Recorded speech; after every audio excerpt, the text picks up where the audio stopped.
Doris Day, a conservative icon. Doris lived to 97 and spent most of her final years at her home in Carmel, California. Throughout her career in Hollywood and in the music industry, she was a unique star. She could be effortlessly charming and was a wholesome feminine figure who embodied the idealized woman of the late 50s and 60s. She was both virginal and sexy at the same time.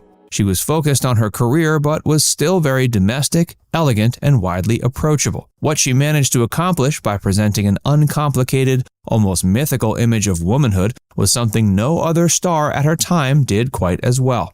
Doris was born in Cincinnati, Ohio in 1922. When she was a child, she trained as a dancer but found success as a recording artist, first singing at local nightclubs and on radio programs, before finding work with swing orchestras when she was in her early to mid-20s.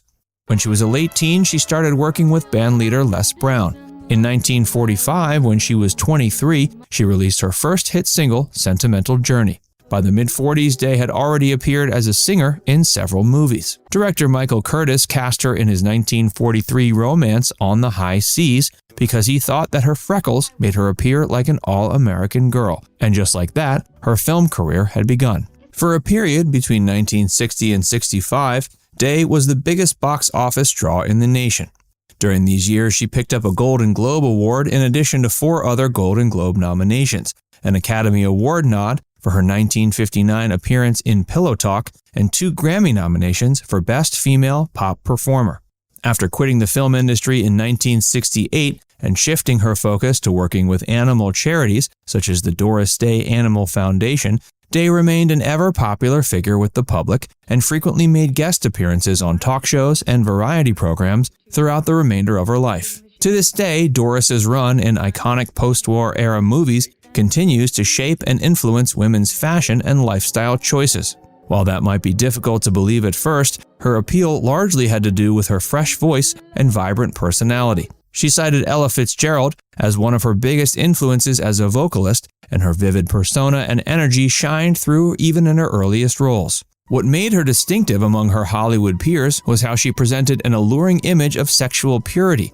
She exuded innocence and was rarely ever sexually provocative. Even in her more evocative films, Day still manages to evoke a combo of sex appeal and chastity. It was this delicate balance that Doris always managed to keep in check that made her such an enticing star. While she had the opportunity to play more dramatic parts, she almost always turned down more nuanced roles, instead focusing more on rom-coms. Every one of Day's romantic comedy roles had a very characteristic and unwavering formula that was concocted to reward her virginal characters for holding out for marriage. Whether she was starring opposite leading men like Rock Hudson, Cary Grant, or Clark Gable, the story was always the same. Through her charm, she always managed to convince these roguish characters to give up their playboy lifestyle and propose to her instead. This formula resulted in rather titillating scenarios to play out while always stopping short of becoming overtly sexual. So in a way, Doris Day became this symbol of conservatism during a time that was defined by the counterculture's hedonism.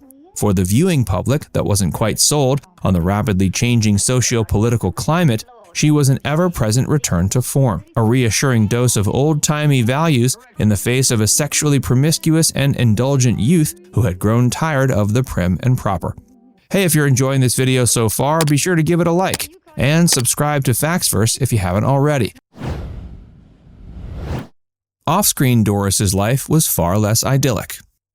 Doris Day's personal life was not anything like the idealized image of womanhood and marriage that she came to represent. She even came to resent this image, at one point telling a biographer that her wholesome, girl-next-door virginal persona was more make-believe than any film part she ever played. Throughout her life, Doris dealt with many difficult relationships that often turned violent, abusive, and controlling.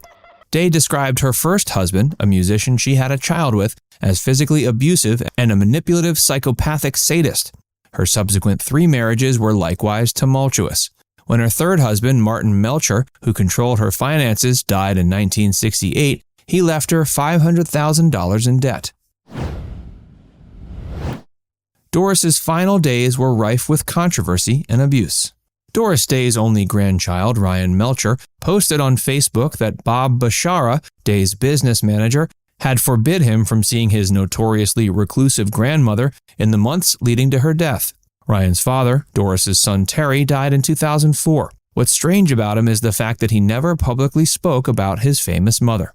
Ryan further claimed that Bashara had fired several individuals who sat on the board of Doris's animal rescue organization and had swapped them out with several members of his family instead. Beyond that, several people who were close to Day painted a grim picture of her final days as well. One of her former employees told the New York Post she had spent the majority of her last 10 years either in her bedroom or her kitchen. She reportedly hardly ever used the rest of her house and wouldn't want to talk about anything other than her dogs or fan mail she received.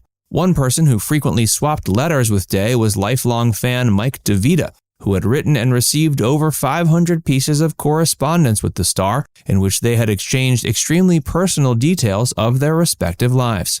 The last letter he received from Day was in April of 2019. According to DeVita, Day was a very trusting person who was constantly manipulated throughout her life, especially by her husbands. When Doris was 10, she discovered her dad, who worked as a music teacher, was engaged in an affair with the mother of her best friend. According to DeVita, the experience profoundly affected her. So later on, when she was abused by her various husbands, it was like having a hot iron stuck onto her heart. Her first husband, Al Jordan, beat her while pregnant with their son, Terry. After that marriage ended in divorce, she married saxophonist George Weldler, who became highly jealous of her fame. After divorcing him, she married producer Marty Melcher, who notoriously squandered her fortune, leaving her with less than nothing when she died. In her final years, Doris had very few friends. Fortunately, those close friends she did still have were there for her for the most part up until she died. But her family was all but absent from her life, and after Terry, her son, died in 2004, she was left with a tremendous amount of emotional pain. Bashara, a vet by trade, joined Day's Animal Welfare Foundation 20 years before her death. He quickly became her business manager and head of her foundation. As soon as Doris began experiencing cognitive decline, he allegedly seized the opportunity to make drastic changes to the organization that bore her name without fully consulting her. Shortly after making her final public appearance at an event for her foundation in 2014, Day went into reclusion. In the final years of her life, the only people surrounding her were people she hardly even knew, primarily caregivers. Her grandson Ryan said he only found out about Day's death via social media. He further admitted on Facebook that he hadn't gotten a chance to spend much time with her since his childhood, mostly because of his father's nasty divorce from his mother, Jacqueline Carlin. He was invited to dinner after Terry died, but when he showed up, Bashara blocked him from seeing his grandmother. While Doris clearly wanted to reconnect with her grandson, Bashara, who had become her gatekeeper, wanted access to her all by himself. At the time of her death, she had a net worth of $4.5 million. According to Bashara, Day had specified she wanted her fortune to go to the Doris Day Animal Foundation, the organization he is now in control of.